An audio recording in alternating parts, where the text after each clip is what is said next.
I don't know, where are we? Where are we? So, well, I don't know the rest of the story about you gave back the ring, I right? didn't, You now gave that back I the think of ring, and it, then so what I didn't happens after actually that? give it back. You mailed it back to I him. was going to mail it back to him. Oh, okay. And then I didn't right away. And then let's see, he was at Columbus, Ohio. And he had me come out there, and I took a train and came out there. And then him and I drove up to Cedar Lake, because I had never had any idea. He'd sent me pictures of Cedar Lake, but other than that, I knew nothing about it. So then I met his mother and his stepfather, and I stayed overnight at their house, at his mother's house. That's what I told you. She served Chicken legs or something? she served chicken soup, and Chicken soup? she had chicken feet in it. Feet. And Okay. I Yeah. said, this is not for me. And so, but anyway, then I stayed. He showed me around everybody, and I met, and thought they were all pretty crazy. But then we went back to the base, and I got on a train and came home.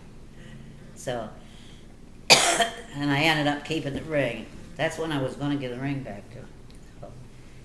So then, after I kept the ring, one time he was talking about, I said, darn it all.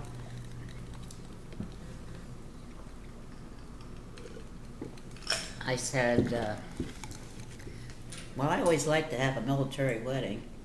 And he said, oh, that can be arranged, So I never thought any more about it. And pretty soon I get a call that, well, I talked to the chaplain here on the base, and it's all set. We can get married at Bexley, that's this church, and we can have the reception over at the BOQ. And I said, whoa, that's pretty fast. And he said, well, you said you want a military wedding, and I don't know how long I'll be at this base, and all that. So I let him go ahead. And he did the whole thing, and he was.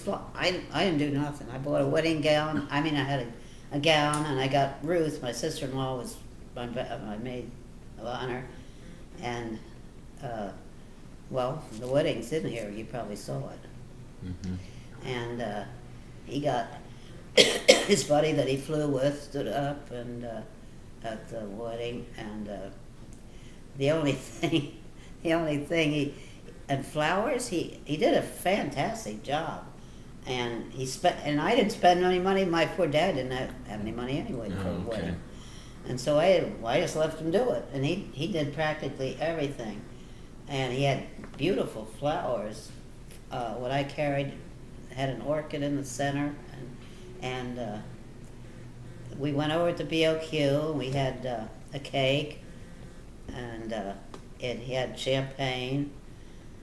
And what he did, this is the only thing that was great, because all these aunts and uncles aunts came down, like Rose, and these I showed you in the family, they all come down.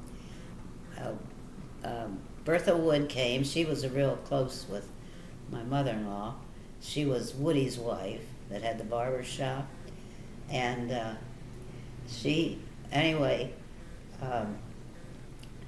they would expect to have some food. He talked to them. They have like special events all the time, and there's food left over, and so he just told them, well, just fix a nice buffet or something like that. Well, all they had was some deviled eggs, so that's all I can remember. There was no food at your wedding? With some deviled eggs? Deviled eggs there. Oh, that's the only place. That's the only thing he really goofed on. I didn't know that, or I would have made arrangements. He should have told me ahead of time. I could have made arrangements on food, because they all came. They all had to go out to eat somewhere. We did have cake and champagne, and some weddings back then. That's all they'd have is cake and champagne. Because we got married. Well, what time was it now? I forget. But it could have been. Gosh, I don't remember what time it was. So, it was time where we should have had regular food, And they all came down and stayed overnight from Cedar Lake and all. So, Oh, and then this is another thing too that made me think, well, I should have never got into this. I found out his mother, and he was 28 years old. I was 24. And I don't think he ever told me the right age till after we got married. But anyway, so there was commotion. The BOQ was a nice room, and it had a balcony, and there was something going on out over in the balcony. Where people were all visiting and talking and stuff like that. And there was some kind of I thought, what's going on out there? And then I don't know if my sister-in-law told me or what. She said, Mary's out there crying. That's Jim's mother. Yeah. And she's out there crying. And I said, what? She said, she says, Jim used to take her on with different stuff. When he went to New York, she went with him. And they drove all the way from Cedar Lake. She picked him up and drove all the way there. And then they visited New York and everything until he had to go down a little road. And she'd go with him, all these different things and stuff. And she's out there crying, I won't be able to go with Jim anymore. I won't be able to. Oh, my God. Then I heard that. I thought, I'm going to be in big trouble here. Yeah, right. Competing she with was Mom. She was out there crying. I mean, she don't know how lucky she was that she got me, because some of his girls in the life that he had went to ballroom with alcohol and it's all this stuff. I didn't smoke and I didn't drink. They would have self-destructed. Yeah. They would have. Yeah, you're a good pair. I've seen people, different ones. I saw it happen at the ballroom with different women. And I thought, you should have one like that, because he was so close with me with a buck. God, it was terrible, Because I always worked from the time, it was redecorating apartments and, all the stuff you do with rentals. I always sold tickets at the ballroom and then around the kitchens always. There was always food, always. Well, we got home in the spring of 46. Got married in 45. Came home in the spring. When he got his release from the service, then it was like, we got home, I think, March. Right away, he started looking for bands for the ballroom. And of all things, and his mother and I went, and there was, ballroom had this, it was like, I don't know what it's like canvas. And it was striped and would hang down. Well, it was full of spiders and spider webs. Oh. So I'm up there on a ladder getting these spider webs, and they said, oh man, his mother there too, doing it. And he opened on Memorial Day. So, and also ran the food stand in the front, and I worked the food stand too. So, but that was the beginning of it. So was she protective? Or was she get in your way at all or anything, like you worried? Your mother and Lynette would have spent 6 months with her. She was sometimes hard to deal with, huh? She was completely overbearing. She was a businesswoman. Which that's fine. I didn't knock her for that. But she ran our life. She ran our life.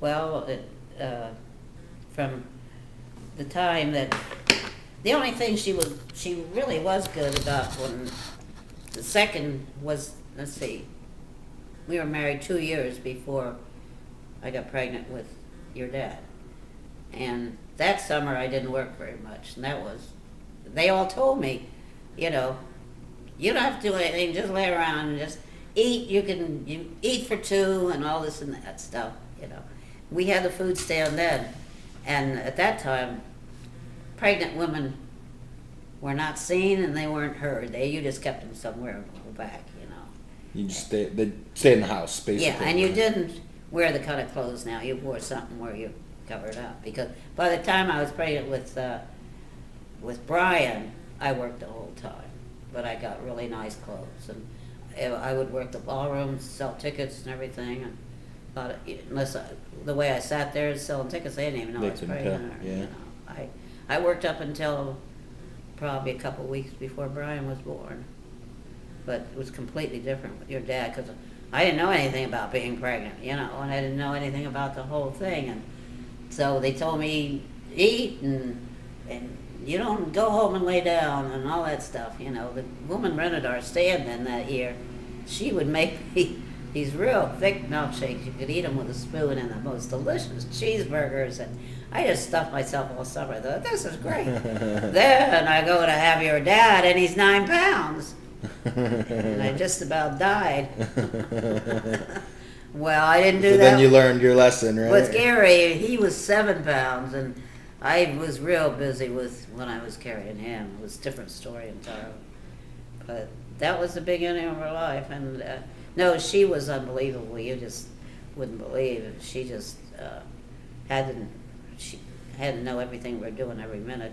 But the bad, like, she came up and he had they were going, no, what was that? Oh,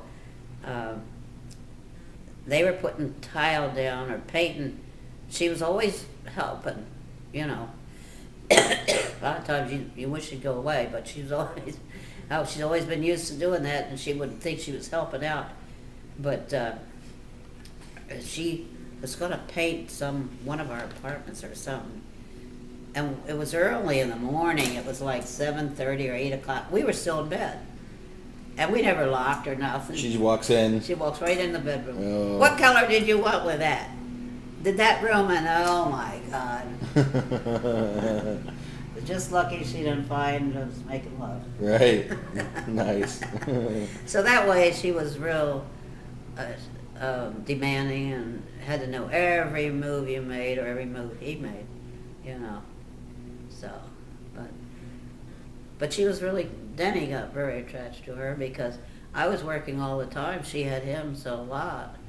And I think she's the kind that figured one's enough, you don't need any more. So when Gary come, well, Jim had always said he was the only child, and he said, I don't want to prove that to anybody. He says, got to have another one for the gift of it too. Because I don't want to raise one child. And then when I got pregnant with Brian, then Grandma, they both say, Gary and Brian both say, she was mean, but she was mean, but Denny he could get away with anything. Do no wrong, huh? No wrong with her. Denny was she just thought Denny was there's a picture of her and Denny when he was about 3 years old, 4 years old. And Denny, I always thought he took advantage of it because he'd always go to Grandma and say, he says he doesn't do it, but he did. He'd go there. He was in college and he'd come home. I need some new pants, Grandma. I'm going to a party. Oh, okay. And she wouldn't do that for Gary or Brian. Yeah, she took, but she was real attached to Denny, and he was to her. But she did have him a lot. They had him a lot. But both Gary and Brian said she was mean. But you know what? This is kind of nasty, but it's funny. Gary, he was petrified of her because he wet the bed. He couldn't help wet the bed. He wet the bed. She told him, those clothespins that have that they, Right. you know what a clothespin Snap, is? yeah, right. Yeah. She says, you wet that bed again and you're going to get that clothespin on the end of your And he thought she meant it. And I halfway think she did. Oh, Lord. He was petrified. Right. You ought to ask him sometime. It's I will. hilarious. It's funny. He said, oh my God, don't tell me about that. It scares me right now. And Brian says the same thing. She was not. No, he didn't wet the bed, but we'd go away and go skiing, and we could take Denny and Gary up to Boyne, and they learned to ski and everything up there. But 10 years old was the limit. You So couldn't go. Brian was too young. Brian got under the wheel, under the way down that. But, I mean Gary did, not Brian. Brian had to stay home and go to grandma's. And he said, we'd pull away, you know, with Gary and Denny, and we'd pull away, and he'd be watching, and he said, oh, and then grandma's start getting rough with him. Now you do that, and why are you doing that? And, oh, he said he was real, he said I don't think she ever hit him, but she might as well because she was really nasty. Mm. So, but you said you had that too. I did with Carl. Yeah, Bad. yeah. It was So- a great big wooden paddle. Did it really? Hung it on the wall.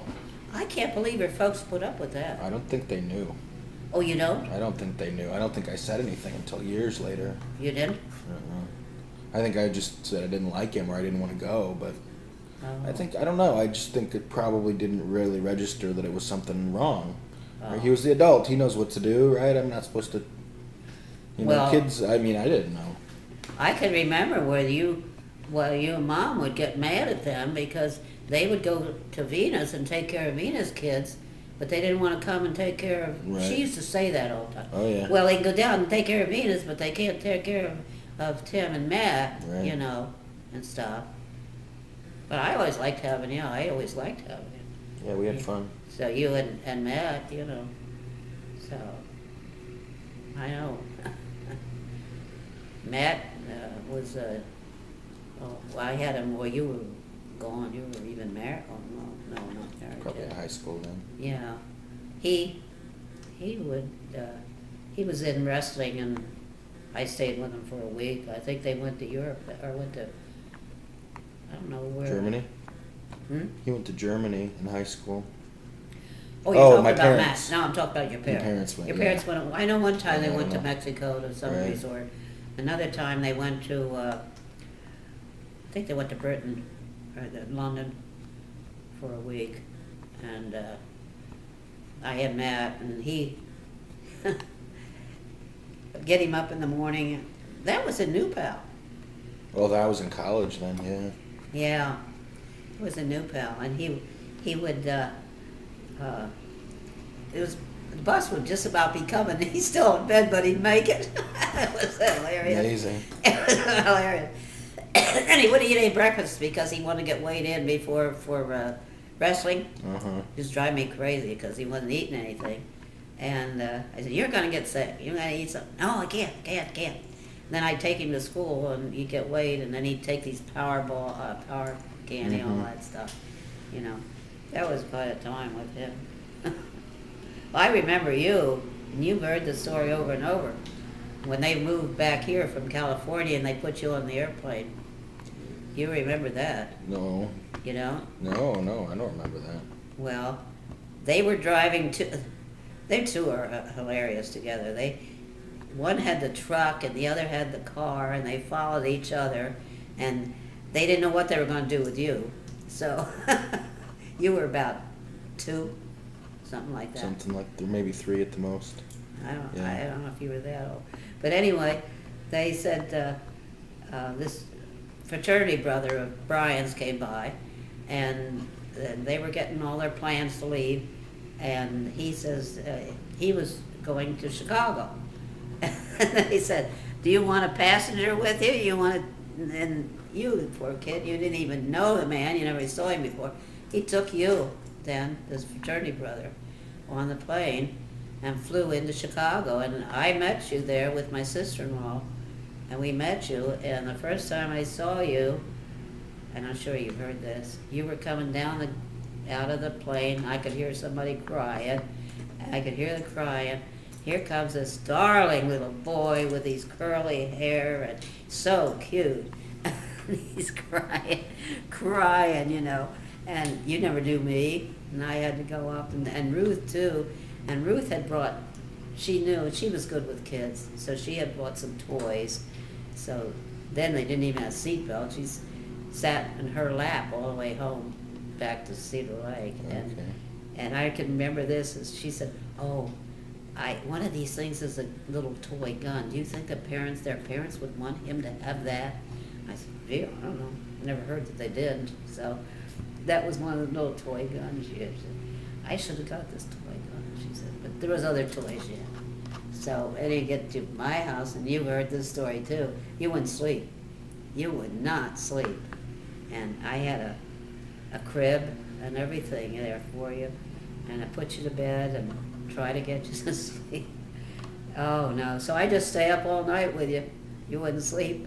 And I think by the time you got down to Martha's at Peacock, because your dad said, absolutely do not give him anything to make him sleep. Don't give him nothing. I said, well, I don't have anything to give him. Well, anyway, there was some stuff that was supposed to be good for babies that, it was, I don't know if it was some kind of medication so they could breathe better, if they had a stopped up nose or something. Okay. Yeah. I think when he got down there, and they also made him sleepy. And I think Martha, I had you all She week. got the benefit. You wore me out. Yeah, that was it. But you were cuter than heck. Oh, I had a picture of you then that week.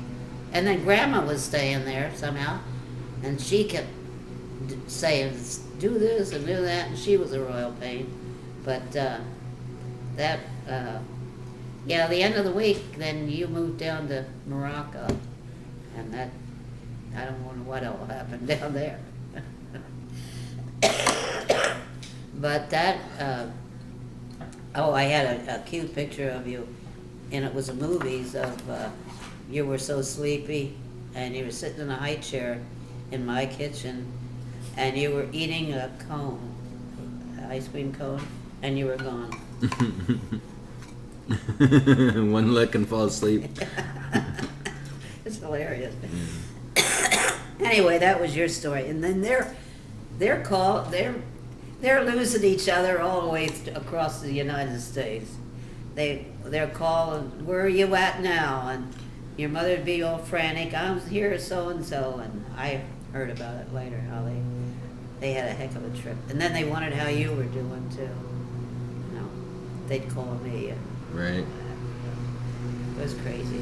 So that's how you got to see them all.